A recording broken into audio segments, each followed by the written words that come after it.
Hello math friends, this is AP Calculus section 4.3, days 1, 2, and 3 notes. We begin today by talking about the mean value theorem.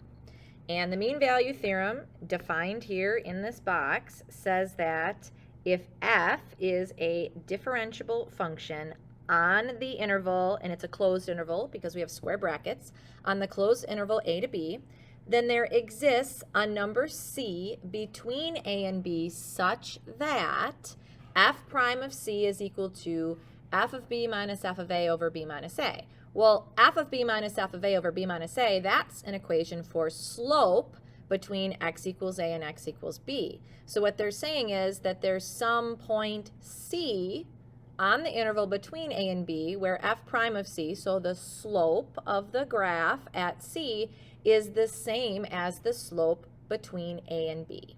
Okay?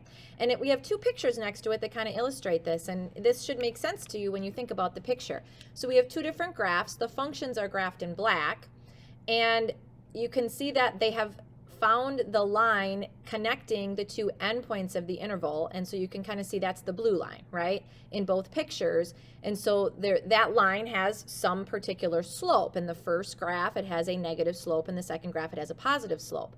And what they're saying is that there's some point that lives between a and b where the slope of the tangent line at that point is the same as the slope of the secant line between a and b. So that, in a nutshell, is the mean value theorem. Since f prime of c is the slope of the tangent line at the point c f of c, the mean value theorem says that there is at least one point p on the graph where the slope of the tangent line is the same as the slope of the secant line. In other words, there is a point p where the tangent line is parallel to the secant line AB.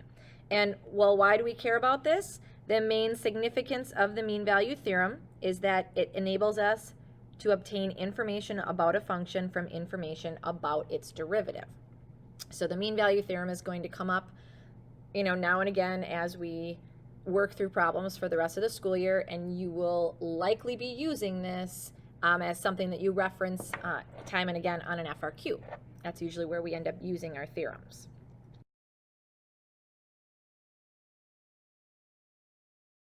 And the increasing and decreasing test says that if the first derivative of f, if f prime of x is greater than 0 on an interval, then f is increasing on that interval.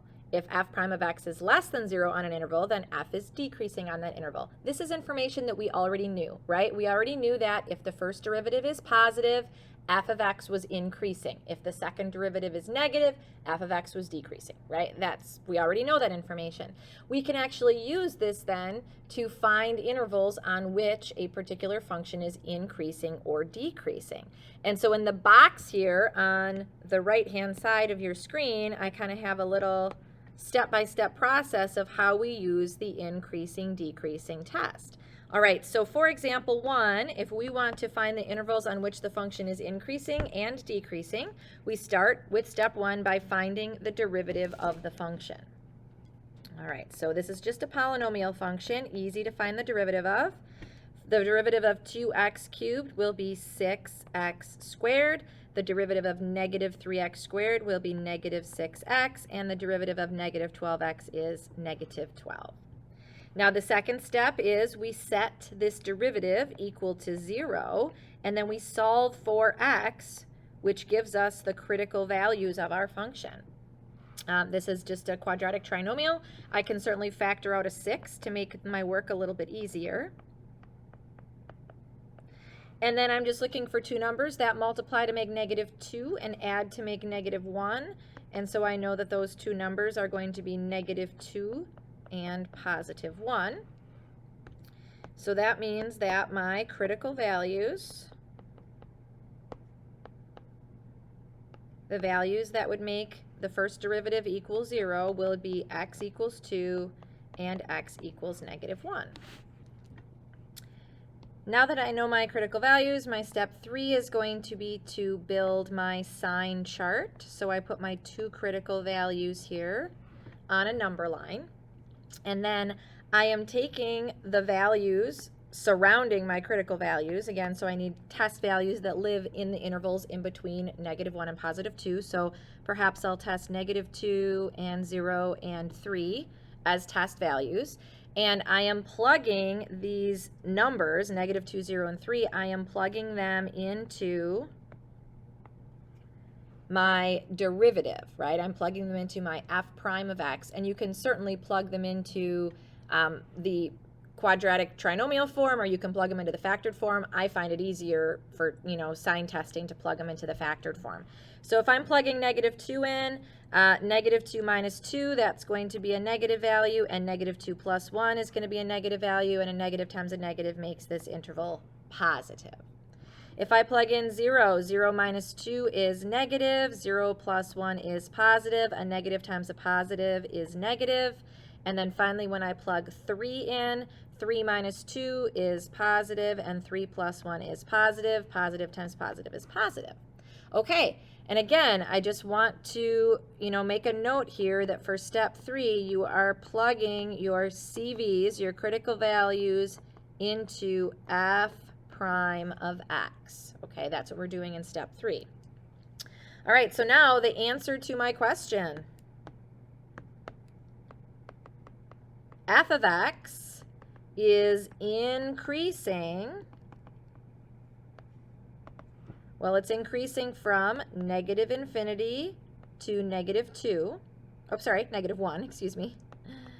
And it's increasing from 2 to infinity. F of x is decreasing between my critical values. So f of x is decreasing from -1 to +2. So here is the solution to example 1.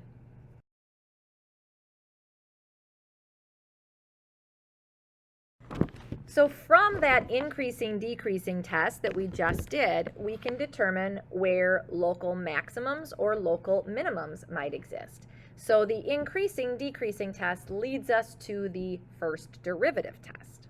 The first derivative test says, suppose that c is a critical number of a continuous function f. And we know how to find those critical numbers. We just did that, right? You find the first derivative, you set it equal to 0, you solve for x. Those are your critical numbers or your CVs, right? So if f prime changes from positive to negative at a particular critical value c, then f has a local maximum at c. If f prime changes from negative to positive at c, then f has a local minimum at c. And if f prime does not change sign at c, like both intervals on the left side and the right side are the same sign, positive, positive, or negative, negative, then there is no local max or local min at c. Okay, like a x cubed kind of thing, where we have that critical value at x equals 0, but we're always increasing on the left side and the right side, right? That graph is always increasing from left to right. So we've seen things like that before where that can happen, where we don't always have sign changes on our number line. So basically, when we do the first derivative test, we are going to do exactly what we just did in the previous problem, but now we're just going to take it one step further. So I'm going to begin example 2 if I want to determine the local maxes and mins by finding the first derivative again. So my f prime of x is going to be equal to, derivative of 2 is 0, derivative of 3x is 3, derivative of -x cubed is -3x squared. Okay, now I'm going to set that first derivative equal to 0, and I'm going to factor out a -3 right away.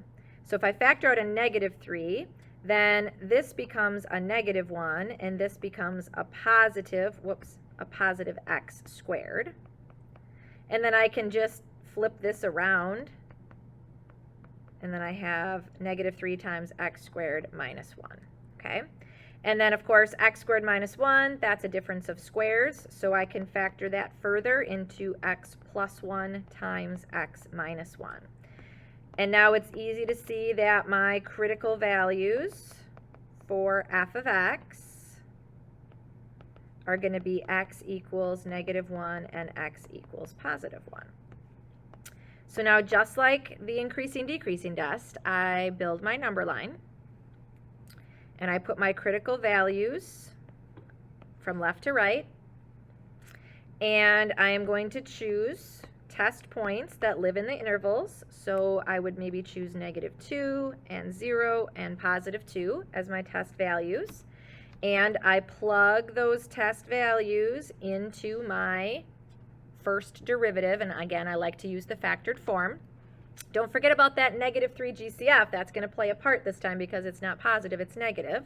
So when I plug -2 in, I get my -3, which is negative. -2 plus 1 is negative, and -2 minus 1 is negative. Negative, negative, negative makes this interval negative. If I plug 0 in, I get the negative from the -3, 0 plus 1 is positive, and 0 minus 1 is negative. Well, now I have two negatives times a positive, which makes that region positive. And then finally, when I plug in x equals 2, I get the negative from the -3, 2 plus 1, that's positive, and 2 minus 1, that's positive, and a negative times two positives is going to make that region negative. All right, so now what have I learned? Well, these two critical values are both local maxes or mins because I see that I am changing sign on both sides of those values. At -1, I am going from negative on the left to positive on the right. So again, if you look in the box above at the first derivative test, it says in letter B, if f prime changes from negative to positive, right, from, going below the x-axis to above, that means that my original function was going from decreasing to increasing, and that means that x equals -1 is a local minimum.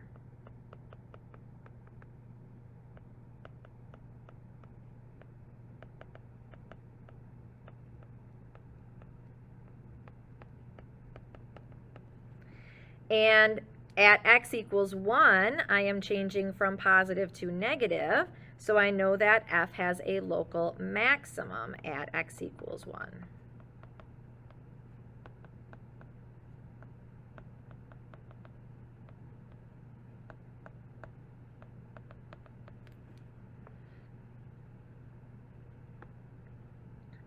So that's how we use the first derivative test. We basically do the increasing, decreasing test, and then we just look at the results of that to determine whether each of those critical values is either a local max or a local min, or possibly neither if we do not see sign changes.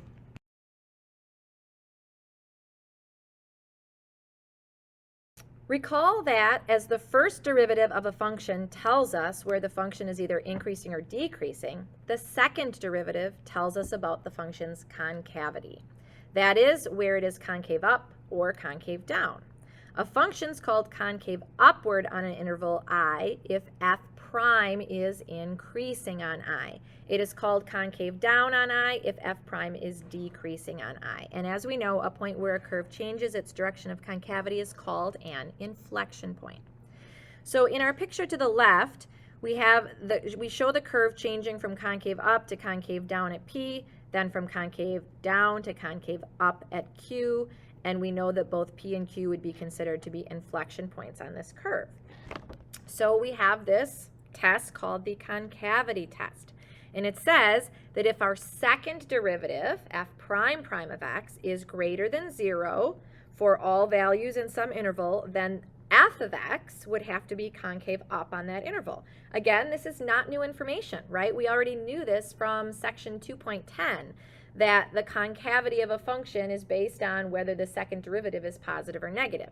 So if our second derivative is negative in some interval, then we know that f is concave down. Well, now we can identify what those intervals are if we're given a function. So example 3 says, use the concavity test to determine the intervals where the function is concave upward or concave downward. So again, using the concavity test is just like using the increasing decreasing test. But now I have to not only find the first derivative, but I have to find the second derivative. And then I find the critical values of the second derivative and build my sign chart. And I look to see where things are changing from positive to negative. And that tells me my intervals of concavity. And it tells me if I have inflection points at my critical values or not. Obviously, if concavity changes, then the critical value is an inflection point. If concavity does not change, then the critical value would not be an inflection point. All right, so let's give this problem a try. So we are given f of x. First, we have to find f prime of x. Luckily, this is just a polynomial. 200 goes to 0. The derivative of 8x cubed is going to be 24x squared, and the derivative of x to the fourth is going to be 4x cubed. My second derivative will be, let's see, 2 times 24 is 48x, and 4x cubed will become 3 times 4 is 12x squared. So there's my second derivative.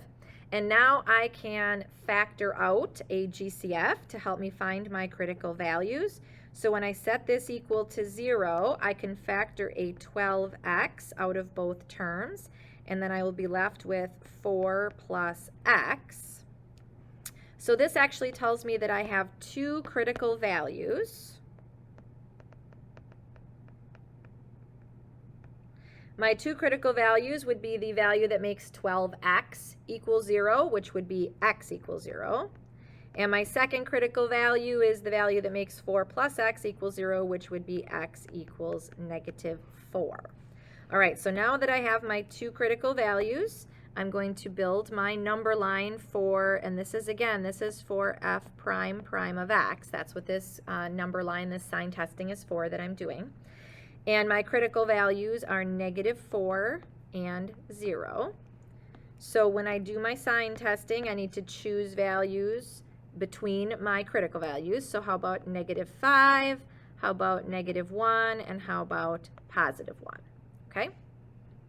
And again, I am plugging these values in right here to my f prime prime, and again, I like to use the factored form.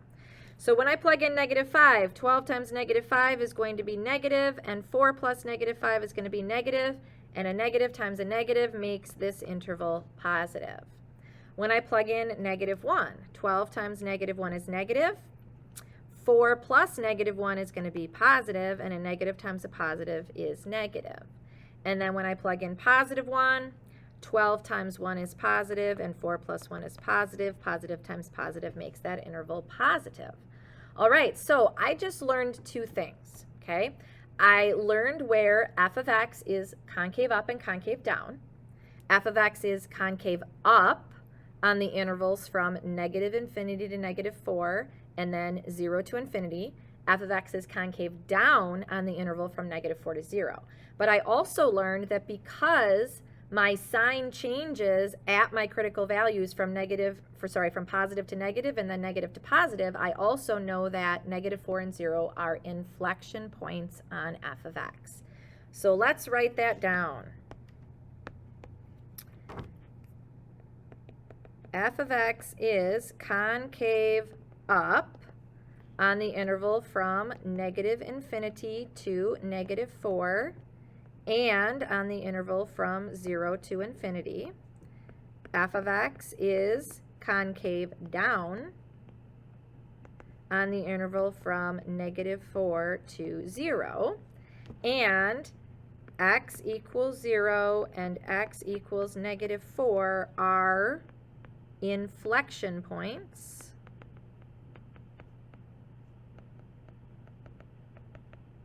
on f of x.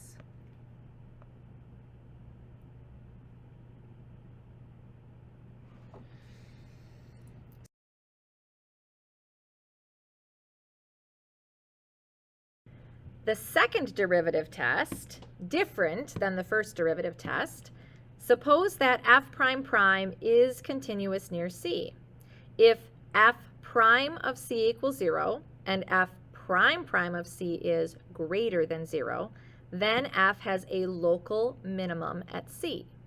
If f prime of C is equal to 0 and f prime prime of C is less than 0, then f has a local maximum at C. But there is a note here. It says, the second derivative test is inconclusive when f prime prime of C equals 0. At such a point C, there could be a max, there could be a min, or there could be neither. This test also fails if f prime prime of C does not exist. Thus, the first derivative test is often the easier one to use, okay? So we're going to practice the second derivative test, but know that most of the time we would opt for the first derivative test instead of the second derivative test.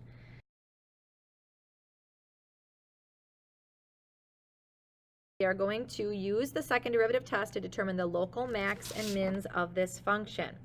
So first of all, we have this function f of x that is x times the square root of x plus 3. So I'm going to rewrite this as x times the family x plus 3 to the 1/2 power. And so if you look at this, now you can see that in terms of derivatives, we are going to have to use the product rule because our first function is x and our second function is x plus 3 to the 1/2 power. So my f prime of x is going to be first d second plus second d first. So x times, and then the derivative of x plus 3 to the 1/2 power is going to be 1/2 times x plus 3 to the negative 1/2 power.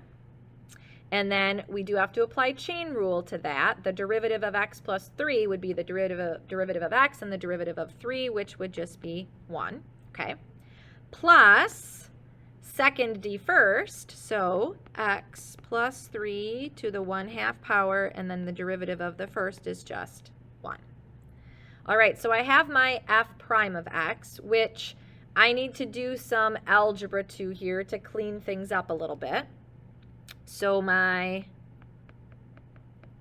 f prime of x is going to be, my first term I can rewrite as x over, and then that 1/2 means there's a 2 on the bottom, and if I bring the x plus 3 to the 1/2 power downstairs, that becomes the square root of x plus 3 in the denominator. That's my first term.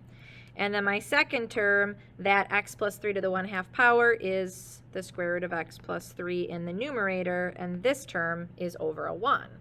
So now what I'd like to do is I'd like to make a common denominator here. So I am going to rewrite my f prime of x. My common denominator is obviously going to be 2 times the square root of x plus 3.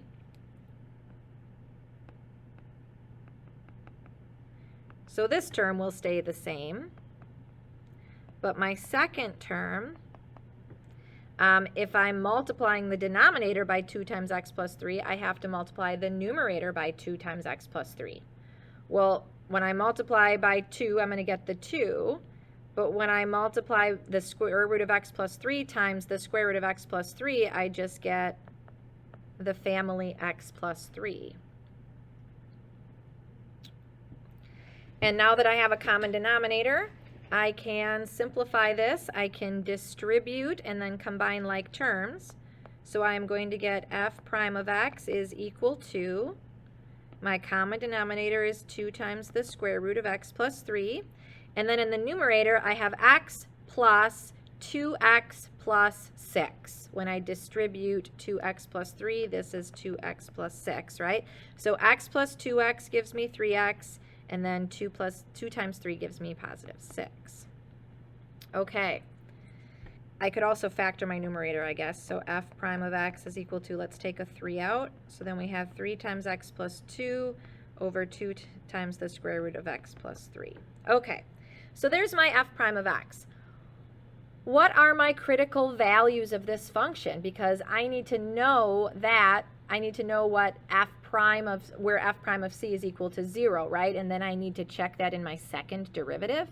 So that's what this second derivative test is. So I have to figure out my critical values. Well, keep in mind we have a fraction here, and I know we forget this often, but a fraction equals 0 when its numerator equals 0. Okay, so that means that we're just looking at where does 3 times x plus 2 equal 0? Well, that means that my critical value is at x equals -2. Okay? So what information does that tell me? That tells me that f prime of x equals 0 when x equals -2. So my c value here is -2. Okay, now we are only halfway done with this problem.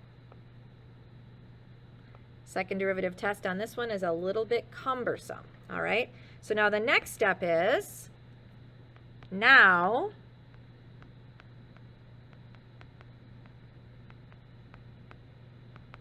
we need to determine if c equals -2 makes f prime prime of x positive, negative, or 0.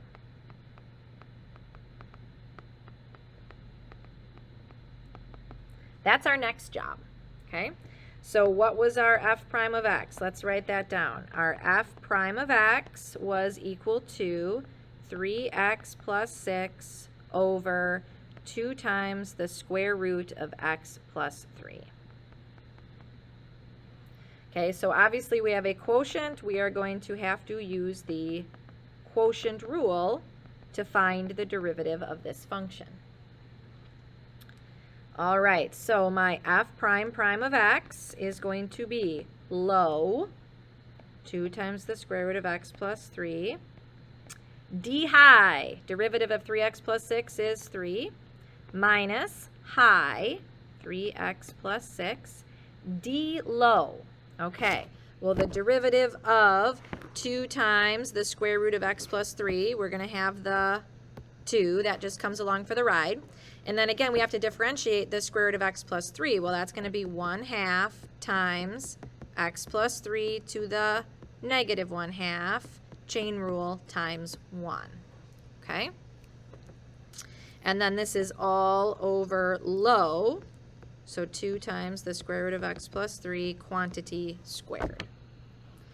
And now from this point, we have a lot of slow, careful algebra to do. So f prime prime of x is going to be equal to 2 times the square root of x plus 3 times 3. That's going to be 6 square roots of x plus 3. And then we have the minus sign. We have the 3x plus 6. The 2 and the 1/2 cancel out, so that's nice. And then I have that x plus 3 to the -1/2 power. So I'm just going to put that below the 3x plus 6, and that's going to be the square root of x plus 3 below that term. And then again, this whole thing is divided by 2 times the square root of x plus 3 squared. Well, that can be simplified. 2 squared, right, I can sprinkle this. 2 squared is 4, and the square root of x plus 3 squared is x plus 3. So I just have 4 times x plus 3 now in my denominator. And so again, I would like to bring that square root of x plus 3. I have a complex fraction right now, I guess is what I'm trying to say, and I'd like to simplify this, right? I'd like to bring this square root of x plus 3 downstairs, but in order to do that, I have to divide this term right here by the square root of x plus 3, and in doing so, that means that I have to multiply by the square root of x plus 3 in order to make that possible. So my f prime prime of x is going to be equal to, now in my denominator, I'm going to have 4 times x plus 3, and then I'm bringing down that square root of x plus 3. My second term here is still going to be the negative 3x plus 6. But now when I multiply by square root of x plus 3 times square root of x plus 3, then this first term is just going to be 6 times x plus 3. Okay, so then as you can imagine, we can do distributive property and combining of like terms. So my f prime prime of x is equal to 6x plus 18 minus 3x minus 6 over 4 times x plus 3 times the square root of x plus 3. Keep simplifying. 6x minus 3x is 3x. 18 minus 6 is 12.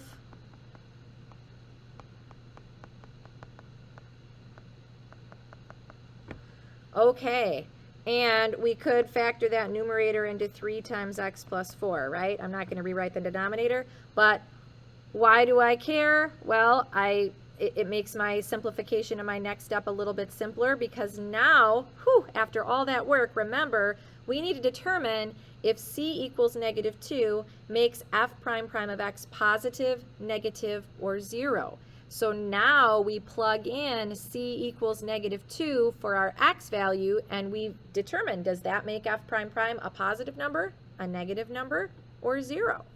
Okay, so that's our last step here.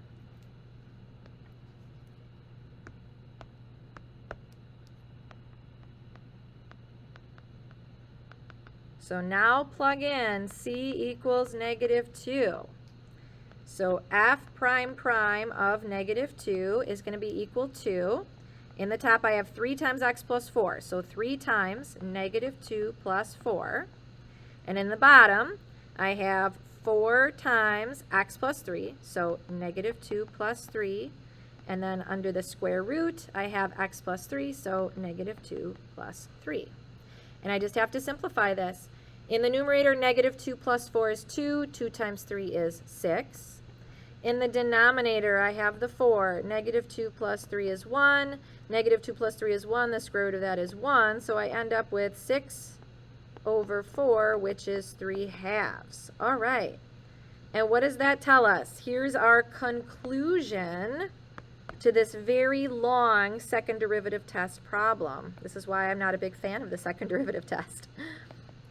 By the second derivative test, f prime of -2 equals 0, and, so it's a critical value of the first derivative, f prime prime of -2 is greater than 0, right, because 3/2 is a positive value. So f of x has a local min at x equals -2.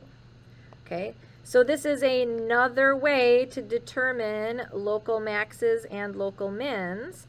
However, as we pointed out in the beginning of this problem, in the box, in that note, it's sometimes inconclusive.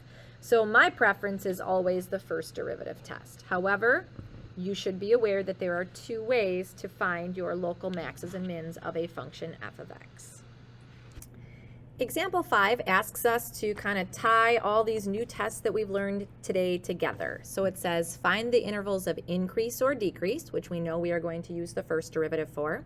Find the local max and local min values. Also going to use the sign chart from the first derivative. Wherever it changes sign, we know we have a local max or min. Part C, find the intervals of concavity and the inflection points. We will use the second derivative and do sign charting for that. And then part D, use the information from A through C to sketch a graph and then check the graph on a graphing device. Okay.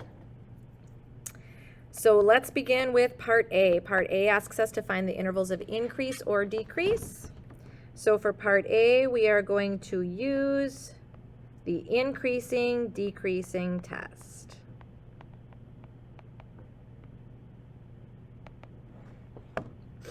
So we begin by finding the first derivative.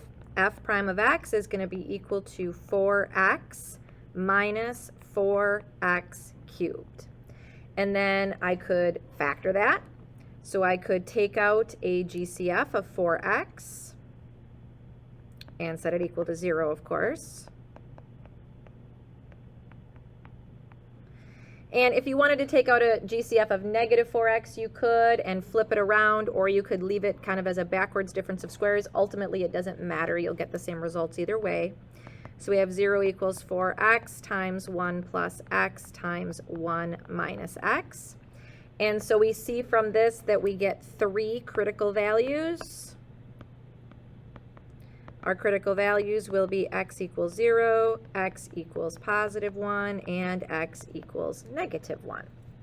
So then my next step is going to be to create a sign chart.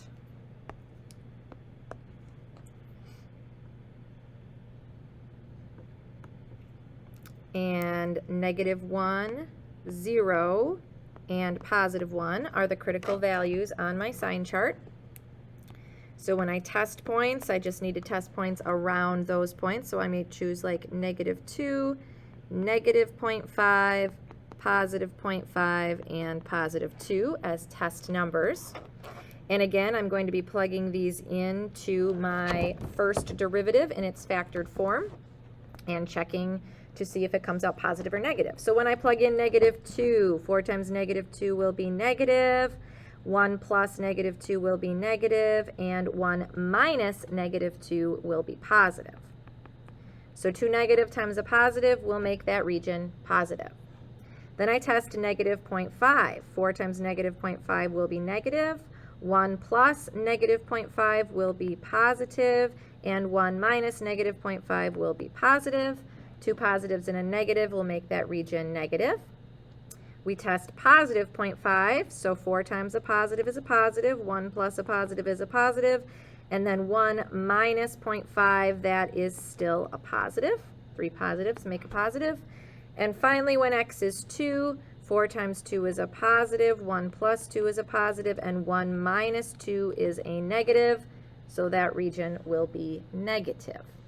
All right, so we have just learned that the regions on my sign chart that are positive are the regions where f of x is increasing, and the regions on my sign chart where f prime of x is negative is where f of x is decreasing.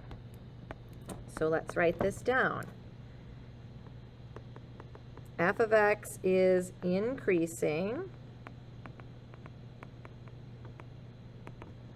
on two intervals, -infinity to -1 and 0 to 1. And f of x is decreasing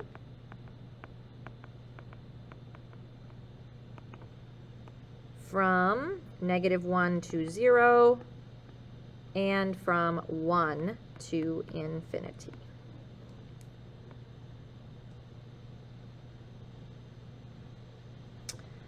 All right, part B asks us to find the local maximum and local minimum values. So part B, I'm going to say by the first derivative test,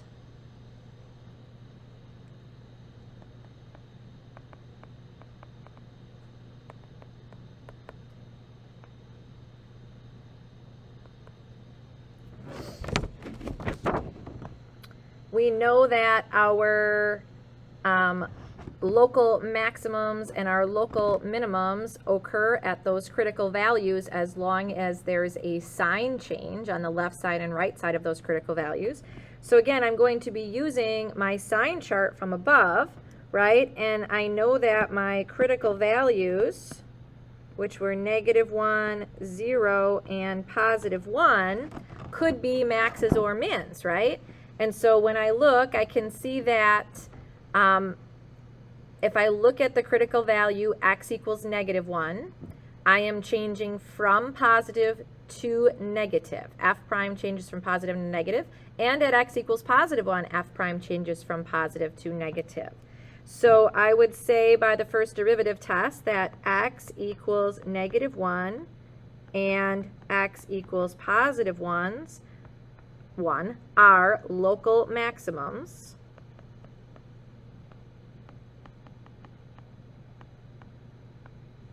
And this is because F prime changes from positive to negative.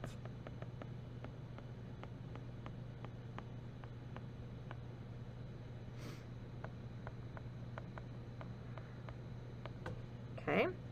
And then I would see that say that x equals 0 is a local minimum.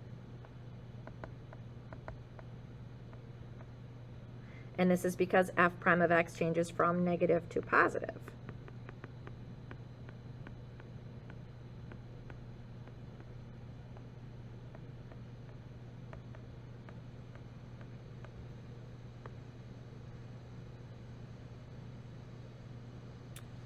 So there is the answer to part B. And it says to actually find the local maximum and local minimum values as well. Well, we know that they occur at x equals -1, x equals +1, and x equals 0. But when we get to part D, where we actually want to do the graphing, it might be nice to know what the values of the functions are at those maxes and mins. So let's plug in -1, let's plug in 0, and let's plug in +1 so that we have that information when we want to make our graph later.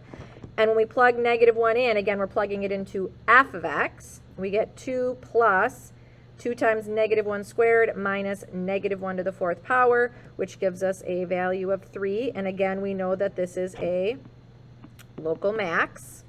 When we plug in 0, we get 2, which we know this is our local min on our graph. And when we plug in f of 1, we also get 3, which we know is a local max, okay? So I just did this right now because we're talking about the maxes and the mins, but those ordered pairs will help us when we graph our function in part D.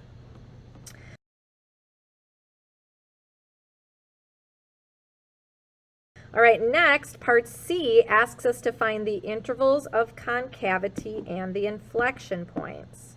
So for part C, we are going to use the concavity test.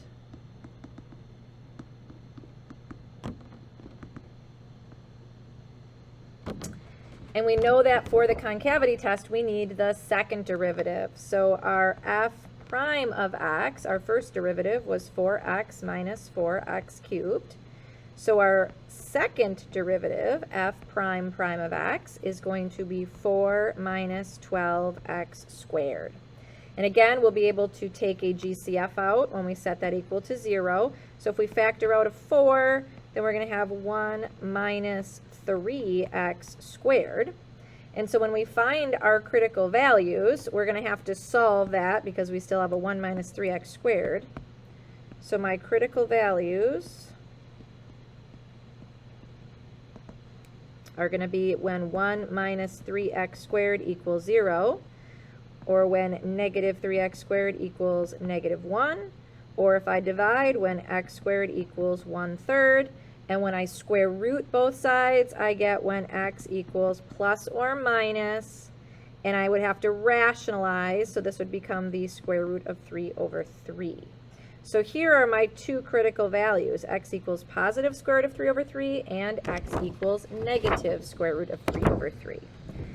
So the next step would be to build my number line so that I can do my sign testing around my critical values.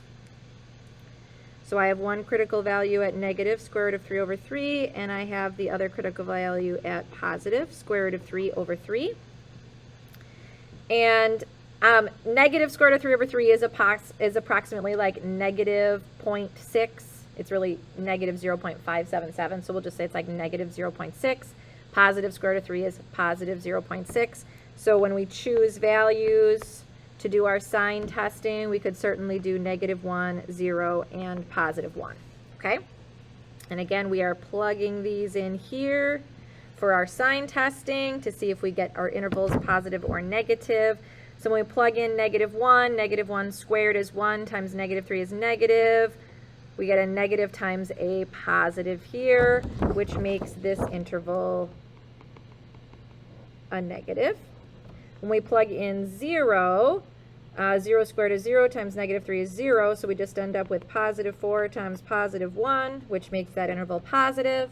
And when we plug in a +1, we end up with 1 minus 3 again, which is -2, so a +4 times a -2 is going to make that interval negative.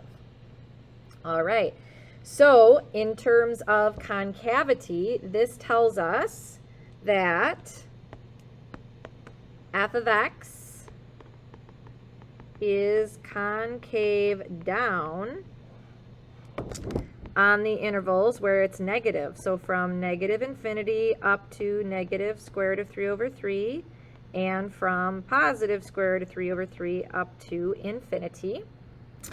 And we know that f of x is concave up on the intervals where our sign chart is positive, so that's going to be in the middle from negative square root of 3/3 to positive square root of 3/3.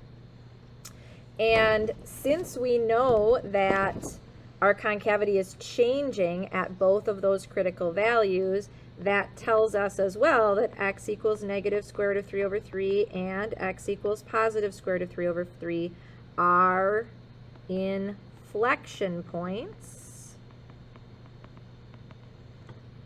on f of x. And this is because f prime prime of x changes from negative to positive and positive to negative, right? And of course that information is going to be helpful to us when we're making our graph in the next part of the problem. And for part D, they ask us to use the information from A to C to sketch a graph and then check it on a graphing device. All right, so let's make our coordinate plane.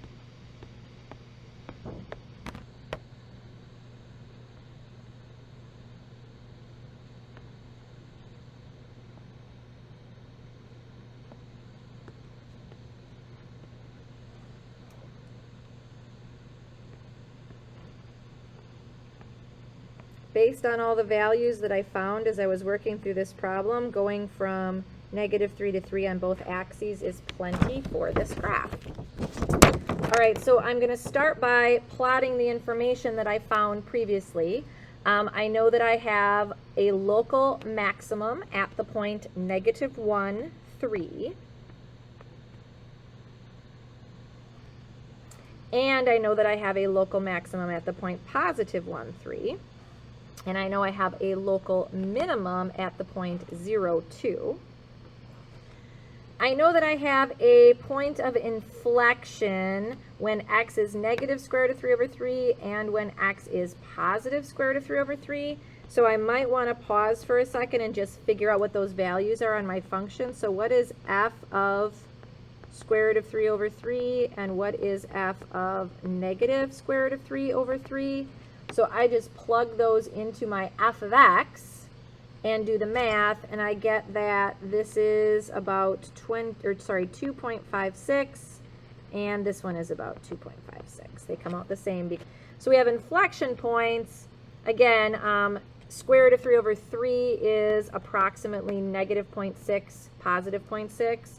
So a little more than halfway, and then at about 2.5. So we have an inflection point about there and about there, which makes sense, right? And basically we know that the graph has to be where it has to be increasing and decreasing and where it has to be concave up and concave down. And again, our concavity changes at our inflection points, and our increasing and decreasing changes at our local maxes and local mins. So if I go ahead and I kind of try to create a graph here, I know that if I'm going to be switching concavity, I'm going to be concave down, switching to concave up, switching back to concave down, and then I know that I'm going to continue to be concave down. Whoops. Sorry, got a little crazy there. Let me try that again.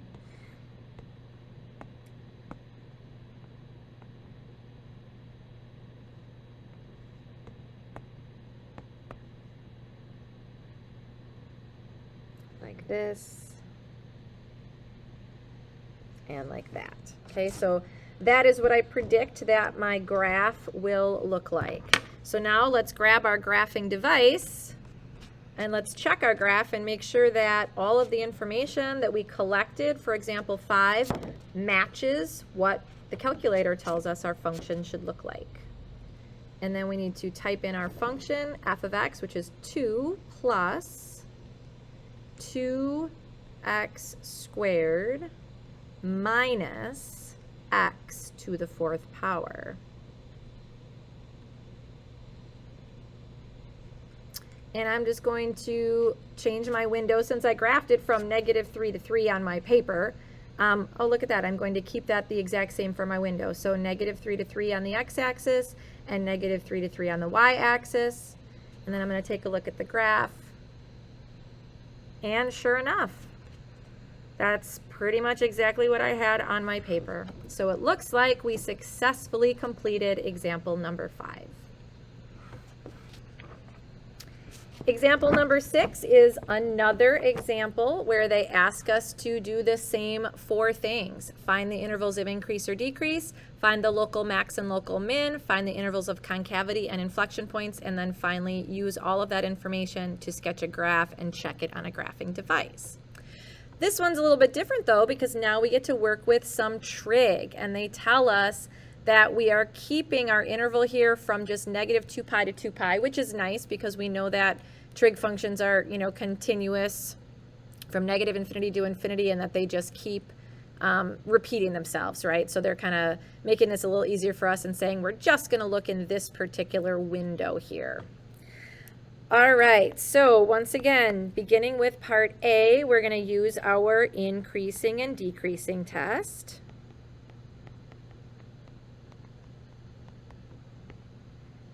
Which requires us to find the first derivative of our function. So f prime of x is going to be equal to, the derivative of x is 1, and the derivative of cosine x is negative sine x. So our first derivative is f prime of x equals 1 minus sine x. And our critical values are going to be when f prime of x equals 0. So if I set this equal to 0, 1 minus sine x. And if I were to move the sine x over to the other side of the equal sign, I am looking for where sine x is equal to 1. And again, we're only looking on the interval negative 2 pi is less than or equal to x is less than or equal to positive 2 pi. So when we think about the unit circle, where is the value of sine on that interval 1?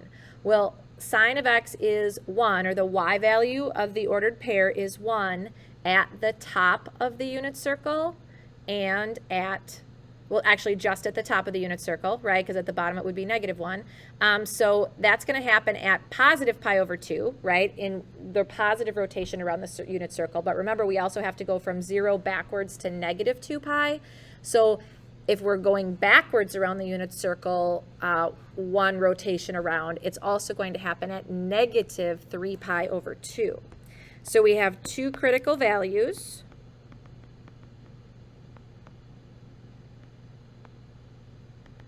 And those critical values are x equals negative 3 pi over 2 and x equals positive pi over 2. And again, for those of you that are questioning this, here's our unit circle, right? So here is 0 and 2 pi. So when we go around the unit circle in the positive direction, this spot right here is our pi over 2. But when we go around the unit circle in the negative direction, because again, we're going from negative 2 pi to 0 and then from 0 to 2 pi. Well, when we go around in the negative direction, this location is now negative 3 pi over 2, okay? So that's why those are our 2 critical values on our interval. So now we're going to build a sign chart. Negative 3 pi over 2 and positive pi over 2 are our critical values. And we need to plug values in that are surrounding those values when we test. And again, since we're working with trig, it might be nice to plug in values that are comfortable values for us in terms of the unit circle. So if I'm looking for something that is less than negative 3 pi over 2, then I might do like negative 2 pi here. And something between negative 3 pi over 2 and positive pi over 2, I might do 0. And then something bigger than pi over 2, I might do pi. Okay? So when I plug in negative 2 pi, and I'm testing it here, when I'm testing it right here, sine of negative 2 pi is 0, and 1 minus 0 is positive 1, so this interval is positive. When I plug in 0, sine of 0 is 0, 1 minus 0 is 1, so this is also positive. And when I plug in pi, sine of pi is 0, and 1 minus 0 is 1, which is positive. So notice I don't have any sign changes. Okay, well, what does that tell us in terms of increasing and decreasing? That tells us that f of x is always increasing.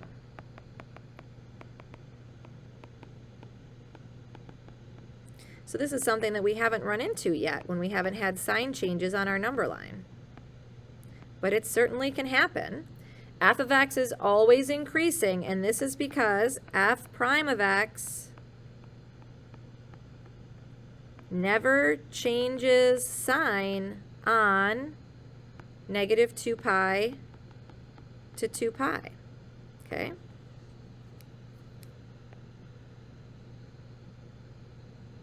So there's the answer to part A. F of x is always increasing, okay?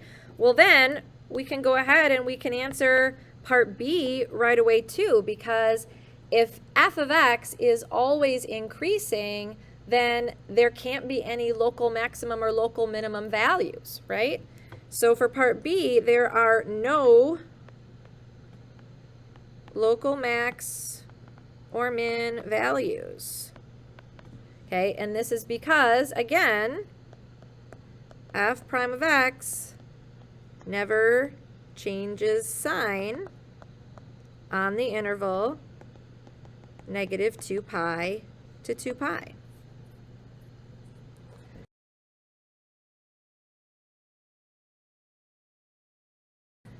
All right, so then we get to part C, and part C is when we use our concavity test to find our intervals of concavity and our inflection points. So for part C, we're going to use our concavity test, for which we need our second derivative. So let's start with our first derivative. Our first derivative was f of x is 1 minus sine x. So our second derivative, f prime prime of x, the derivative of 1 will be 0. The derivative of negative sine x will be negative 1. There's the negative sign in front. And then the derivative of sine is cosine. So f prime prime of x is negative cosine of x. And we want to know for our critical values when negative cosine of x is 0.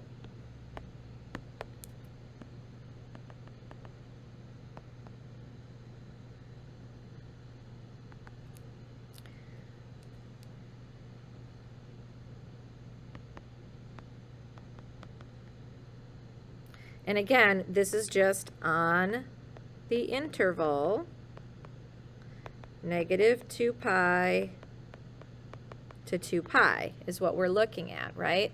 So where is cosine 0 on that interval? So let's take a look at our unit circle again, and let's think about this. Cosine is the x value of the ordered pair. Well, where is cosine going to be 0? Cosine is 0 at the top of the circle and at the bottom of the circle, right? It's 0 in two locations, right here and right here. So if we're going in the positive direction around the unit circle, then this location would be pi over 2, and this location would be 3 pi over 2. But if we are going in the negative direction around the unit circle, then this location would be would be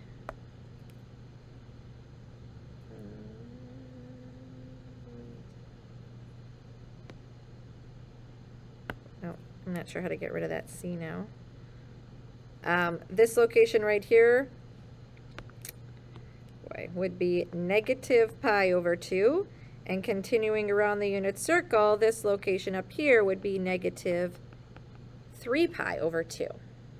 So it looks like our critical values are going to be x equals negative 3 pi over 2, negative pi over 2, positive pi over 2, and positive 3 pi over 2. So let's build our sign chart, and let's take a look to see if we have sign changes.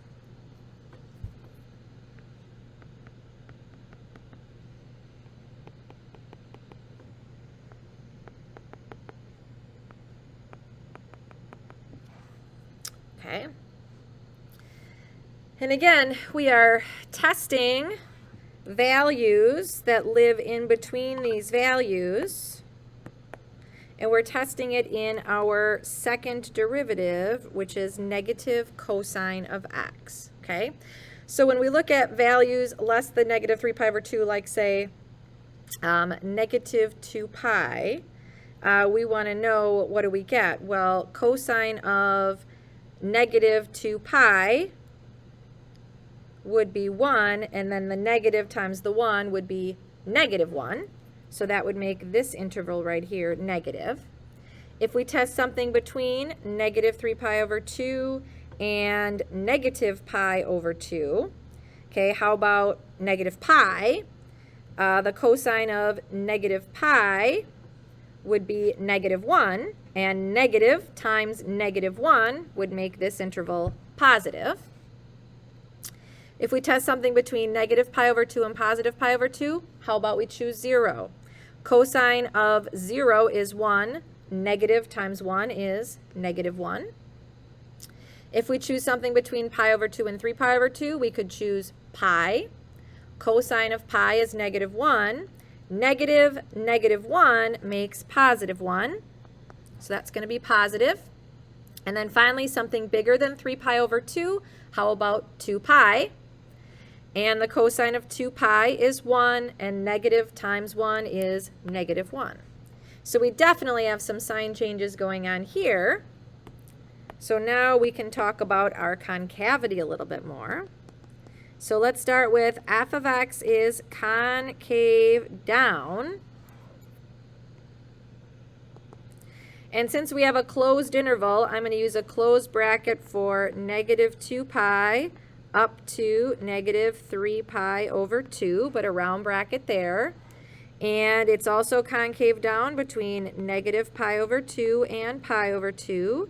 And it's also concave down from 3 pi over 2 up to the end of the interval, which is positive 2 pi. And then f of x is concave up from negative 3 pi over 2 to negative pi over 2, and from pi over 2 to 3 pi over 2. And all of our critical values from this sign chart, x equals negative 3 pi over 2, negative pi over 2, positive pi over 2, and positive 3 pi over 2, are all inflection points on f of x. And this is because we have that sign change between each critical value, so then we know that they are all inflection points. So this information is all part of the answer to part C.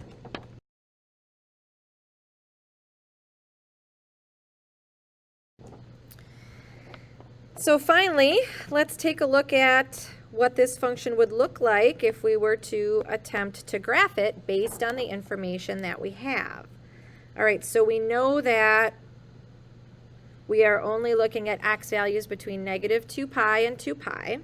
So those are the x values that I am going to put on my x-axis.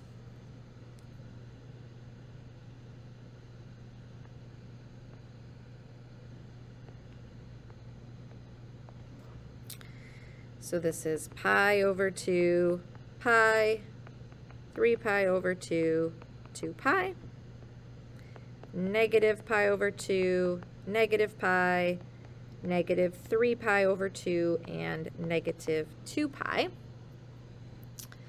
And then on my y-axis, I might just go up to like 5.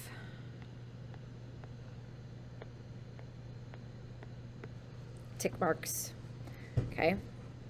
And actually, when we check here, the only points that we actually have on our graph are inflection points, right? Because we don't have sign changes. We have inflection points at those 4 locations. So let's find out the actual values of the function at those inflection points. So I'm just going to do a little math down here. F of negative 3 pi over 2, f of negative pi over 2, f of positive pi over 2, and f of positive 3 pi over 2. These are just going to be points on my graph, but they are also inflection points on my graph. So when I plug in negative 3 pi over 2, and again, I'm plugging it into f of x.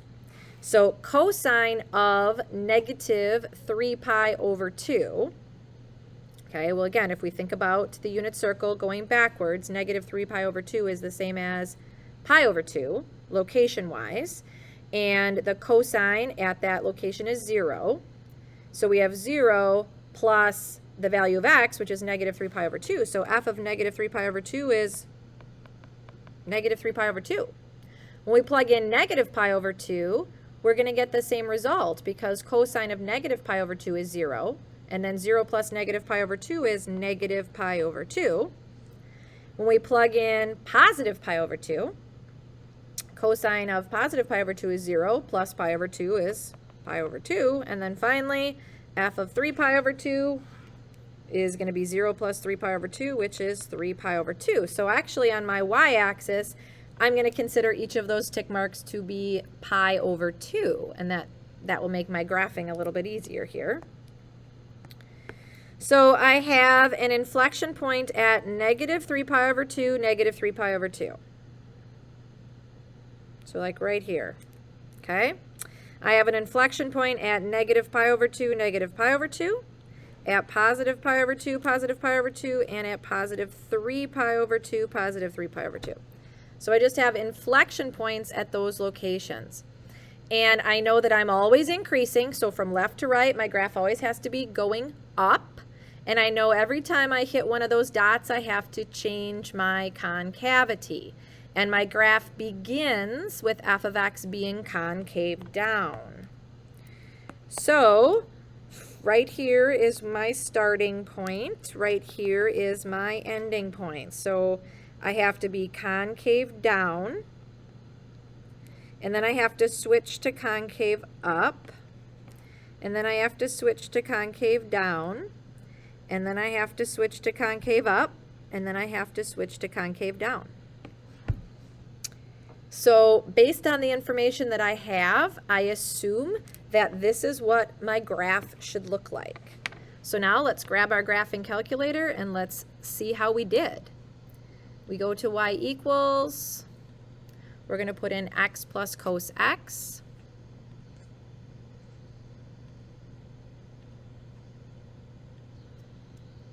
I'm definitely going to change my window. I'm going to make my x min negative 2 pi. Again, pi is above the arrow or the caret. So negative 2 pi. My x max is going to be positive 2 pi. My y min, same thing, negative 2 pi. Because those y values of my inflection points were in terms of pi. So negative 2 pi and positive 2 pi. And I am just going to change my x scale to be pi over 2. And I'm going to change my y scale to be pi over 2. All right, and I'm ready to take a look at this graph.